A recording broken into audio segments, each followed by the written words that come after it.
अनाथालय की शांत दीवारों के बीच राही की आंखें बीते बचपन की गलियों में भटक रही थी। हर कोना, हर मुस्कान उसे उन दिनों की याद दिला रही थी जब वह खुद यहाँ खेला करती थी। उन खिलखिलाहटों की गूंज आज भी उसके मन के किसी कोने में थी, जिन्हें वह कभी भुला नहीं सकी। उसकी आंखें नम थी, लेकिन दिल में एक मीठी सी सुकून की लहर दौड़ रही थी। बच्चों के बीच बैठकर राही ने अनुज के नाम का ब्रेसलेट बनाना शुरू किया। उसी पल पास ही परी मासूमियत से बोली, मैं आपके नाम का ब्रेसलेट बनाऊंगी राही दीदी। राही मुस्कुरा दी। उसी समय अनुपमा पंडित मनोहर जी के साथ आश्रम में प्रवेश कर रही थी। सालों बाद इस जगह को देखना अनुपमा के लिए भावनाओं का सैलाब बन गया था। सब कुछ बदला था, मगर दिल में जो भावनाएं थी वो अब भी वैसी ही थी, गहरी और बेमिसाल। अनुपमा की नजर जैसे ही बच्चों पर पड़ी, उसे अपनी छोटी की मासूम मुस्कान याद आ गई। उसकी आंखें भीग गईं। दूसरी ओर राही भी बच्चों के साथ अनुज को याद करते हुए अपना ब्रेसलेट बना रही थी, पर अचानक एक अजीब सी बेचैनी ने उसे घेर लिया। उसे अनुपमा की याद आई और बिना समय गंवाए उसने परी से कहा कि अब चलना चाहिए। वह वहां से निकल गई और ठीक उसी पल अनुपमा वहां पहुंची। राही को वह देख नहीं सकी, मगर उसे एक गहरा एहसास हुआ कि उसकी बेटी कहीं न कहीं आसपास है। अनुपमा की साड़ी का पल्लू अटक गया और उसे वो पल याद आया जब पहली बार उसकी छोटी ने उसका पल्लू ठीक किया था। अनायास ही वह बुदबुदाई, छोटी छोटी। डांस कर रहे बच्चों को देखकर उसकी आंखों में आंसू आ गए। वह भावनाओं में बह गई थी। तभी उसकी नजर एक ब्रेसलेट पर पड़ी जिस पर लिखा था, राही अनुज। वह ठिठक गई। सोचने लगी, क्या ये वही राही है? क्या यह उसी का ब्रेसलेट है? मन में सवालों का तूफान था।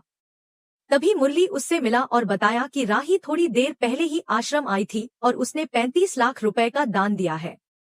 यह सुनकर अनुपमा को एक पल को बहुत खुशी हुई, लेकिन अगले ही पल मुरली ने जो बताया उसने उसे अंदर तक हिला दिया। अनुज साहब आज भी हर साल ट्रस्ट के जरिए इस आश्रम की मदद करते हैं। अनुपमा की आंखों में चमक और दिल में गर्व भर गया। वो सोचने लगी, कपाड़िया जी, आप कमाल है। आप चाहते हैं कि मैं और राही साथ रहें, लेकिन मन के एक कोने में कसक भी थी। मेरी बेटी मुझसे इतनी नफरत क्यों करती है?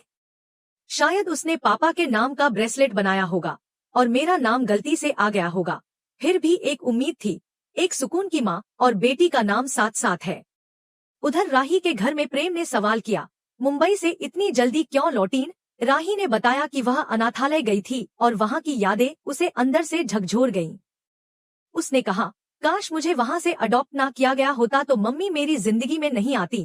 प्रेम ने उसे समझाया, अगर अनुपमा तुम्हारी जिंदगी में नहीं आती तो तुम्हें अनुज जैसा पिता भी नहीं मिलता। उन्होंने उस उम्र में शादी करके तुम्हें अपनाया था, तभी तो तुम आज यहाँ हो। तभी राही ने अचानक कहा, हम भी एक बच्चा गोद ले लें? प्रेम चौंक गया। राही ने उत्साह से कहा, हम अभी खुद का बच्चा नहीं कर सकते, पर किसी अनाथ बच्चे को तो खुशी दे सकते हैं, जैसे पॉप्स ने मुझे दी थी। प्रेम की आंखों में चमक आ गई। वह बोला, तुम्हारा आइडिया बहुत अच्छा है, और वैसे भी माँ और मोटी बा बच्चों में बिजी रहेंगी तो तुम्हें कुछ कह नहीं पाएंगी। दोनों खिलखिलाकर हंस दिए। राही ने उसे बताया कि उसने और अनुज के नाम का ब्रेसलेट बनाया था, जो शायद आश्रम में छूट गया। वह सोच रही थी कि अब वो किसके पास होगा। अनुपमा उन ब्रेसलेटों को देख रही थी। तभी भारती ने कहा, अनुताई, कमाल हो गया, आप और आपकी बेटी एक ही दिन उसी आश्रम में थी। काश आप दोनों मिल पाती।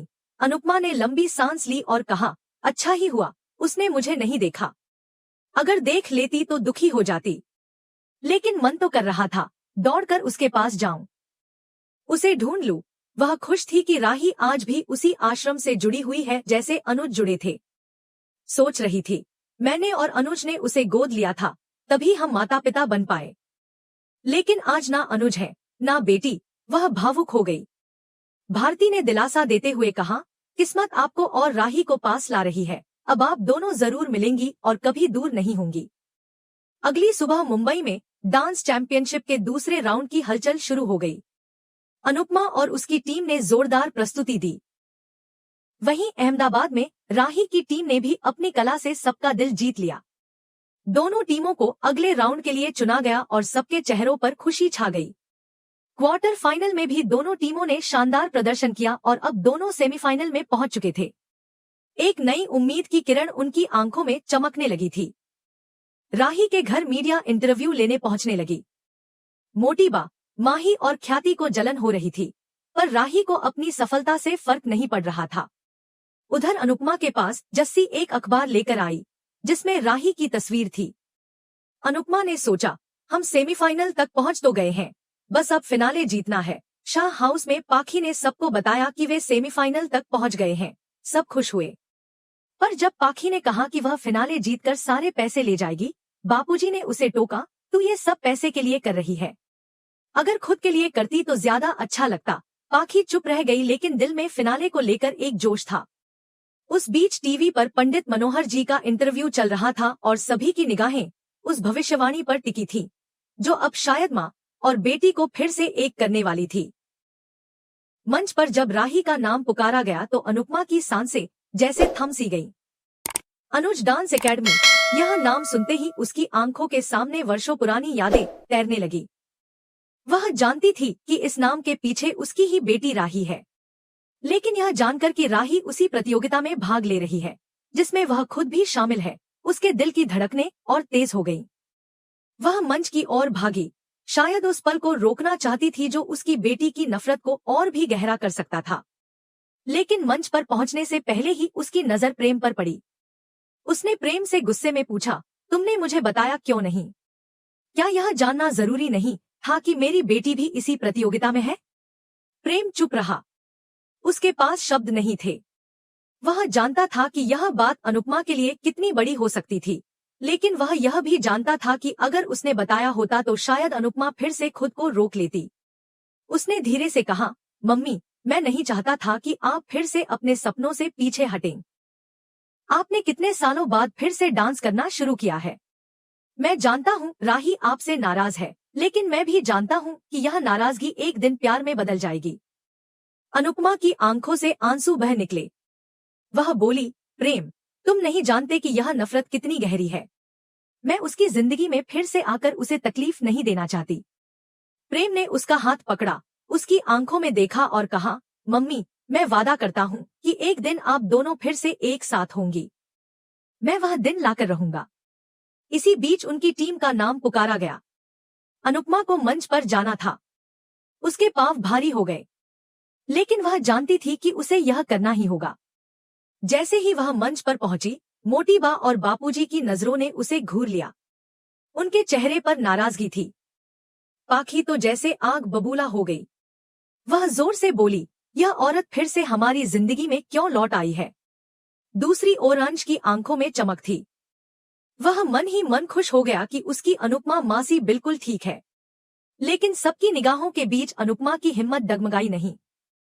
उसने अपने भीतर की ताकत को फिर से जगा लिया, क्योंकि अब यह सिर्फ उसका संघर्ष नहीं था, बल्कि एक माँ की लड़ाई थी, अपनी बेटी को वापस पाने की। इससे कुछ घंटे पहले ही टीवी पर इंटरव्यू चल रहा था। कोठारी परिवार भी वह इंटरव्यू देख रहा था। रिपोर्टर ने जब मनोहर जी से उनकी टीम के बारे में पूछा तो उन्होंने कहा, अनीता, नीता, जसप्रीत और दीपा, यह सभी हमारी उम्मीदों पर खरी उतरी हैं। बहुत मेहनती हैं। लेकिन इन सब के पीछे एक हाथ है, हमारी शिष्या का। अनुपमा उस पल डर रही थी। उसे लगा कहीं मनोहर जी उसका असली नाम ना बोल दें। लेकिन उन्होंने कहा, हमारी शिष्या तिलोक माँ है। वो कैमरे के सामने नहीं आती, लेकिन उन्हीं की मेहनत से यह टीम यहाँ तक पहुंची है। राही ने यह सुनकर राहत की सांस ली और कहा, तिलोक माँ जी बहुत अच्छा खाना बनाती हैं। मैं उनके हाथ का खाना तो नहीं खा पाई, लेकिन बहुत तारीफ सुनी है। मनोहर जी बोले, तिलोक माँ ने हमें फिर से जोड़ा है। उन्होंने जो किया वह कोई और नहीं कर सकता था। मेरी हजारों शिष्याएं रहीं, लेकिन ऐसी इंसान करोड़ों में एक होती है। राही को थोड़ी बेचैनी हुई। उसने पराग से कहा, पंडित जी की इतनी तारीफें सुनकर लगता है अब फाइनल भी उनकी टीम ही जीत जाएगी। हम उनके सामने टिक पाएंगे या नहीं, पता नहीं। पराग और प्रेम दोनों ने उसे ढांढस बंधाया। फिर सेमीफाइनल की तैयारी शुरू हुई। राही और उसकी टीम मुंबई के लिए रवाना हो गई। राही सोच रही थी, बस इस बार मम्मी सामने ना आ जाएं, वरना गुस्से से सब खराब हो जाएगा। प्रेम का दिल बेचैन था। वह राही के साथ मुंबई जाना चाहता था ताकि मौका मिलने पर मम्मी से मिल सके। वह सोच रहा था, अगर मैं गया तो शायद दोनों को एक साथ देख सकूं। शायद एक मौका मिल जाए जिससे दोनों फिर से करीब आ सकें। मुंबई में सेमीफाइनल का दिन आ गया। प्रतियोगिता में कई टीमों ने शानदार प्रदर्शन दिया। जब राही की टीम की बारी आई तो जैसे ही मंच पर उनका नाम और एकेडमी की घोषणा हुई, अनुपमा सन्न रह गई। उसे विश्वास नहीं हो रहा था कि यह वही अनुज डांस एकेडमी है जिसे वह छोड़ आई थी और अब उसकी बेटी चला रही है। इस खुलासे ने उसे अंदर तक झकझोर दिया। क्या यह सिर्फ एक प्रतियोगिता थी या फिर किस्मत द्वारा रची गई एक नई कहानी का अध्याय? क्या यह सिर्फ एक स्टेज था या मां और बेटी के टूटे रिश्तों को जोड़ने का एक और मौका? अब सवाल यह था कि क्या अनुपमा फिर से अहमदाबाद लौटेगी या राही के सामने आने का साहस जुटाकर वहीं रुकेगी? क्या राही अपनी मां की आंखों में वह दर्द देख पाएगी जो उसकी गैरमौजूदगी ने पैदा किया है? इन सब सवालों के जवाब आने वाले समय में मिलेंगे, जब मंच पर सिर्फ परफॉर्मेंस नहीं होगी बल्कि जज्बातों का विस्फोट भी होगा। क्या मां बेटी के बीच की दीवारें टूटेंगी या फिर यह मुकाबला रिश्तों को और जटिल बना देगा? यह कहानी अब सिर्फ डांस की नहीं रही, यह बन गई है दिलों के मिलन की दास्तां।